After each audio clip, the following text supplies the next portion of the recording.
नमस्ते। आइए इस एक्सप्लेनर में 2026 के उस मिलिट्री स्ट्राइक के पीछे की एडवांस टेक और सर्वेलेंस को समझते हैं। सबसे बड़ा सवाल, आखिर एआई और साइबर वॉरफेयर के इस एक्यूरेट कॉम्बिनेशन ने एक अभेद्य बंकर को कैसे भेदा? सबसे बड़ी रुकावट थी एक विशाल अंडरग्राउंड टनल नेटवर्क। सोचिए, सिर्फ लिफ्ट से नीचे जाने में ही 5 मिनट लगते। शुरुआत हुई रिमोट कोड एग्जीक्यूशन बग से। लोकल सरफेस सिक्योरिटी कैमरास को हैक करके लगातार विजुअल फीड हासिल की गई। ऊपर आसमान में ओफेक और KH-11 जैसे मल्टी लेयर्ड सैटेलाइट्स ने मूवमेंट ट्रैक की, परछाइयां नापी और वॉकी टॉकी सिग्नल्स इंटरसेप्ट किए।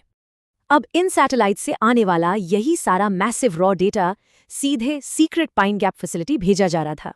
इसे मैन्युअली प्रोसेस करना इम्पॉसिबल था, पर मेविन एआई सिस्टम ने ये लाखों डेटा पॉइंट्स सिर्फ 90 मिनट में जोड़े।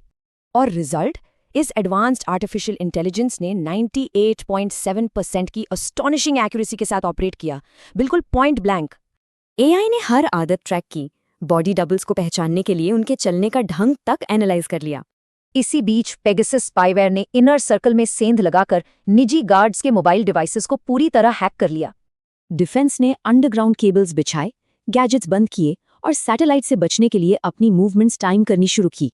लेकिन असली साइबर सैबोटाज अलग था। एयर डिफेंस की सप्लाई चेन में सालों पहले ही मैलवेयर छुपा दिया गया था। स्ट्राइक शुरू हुई, मैलवेयर ने रडार्स ब्लैंक किए, जैमिंग एयरक्राफ्ट्स ने सिग्नल्स रोके और स्मगल ड्रोन्स ने बैटरीज डिस्ट्रॉय की। और गार्ड्स आपस में बात ना कर सकें, इसके लिए लोकल सेलफोन टावर्स को तुरंत जैम कर दिया गया। आसमान क्लियर होते ही क्लीक मीटिंग वाले कोऑर्डिनेट्स पर 30 ब्लू स्पैरो हाइपरसोनिक मिसाइल्स ने मिलकर एक सटीक हमला किया।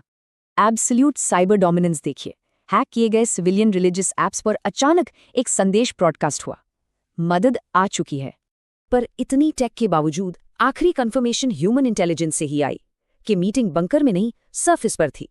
तो क्या इस फुली ऑटोमेटेड वॉरफेयर और एआई के दौर में इंसान ही सबसे बड़ी वल्नरेबिलिटी बने रहेंगे? सोचिए जरूर।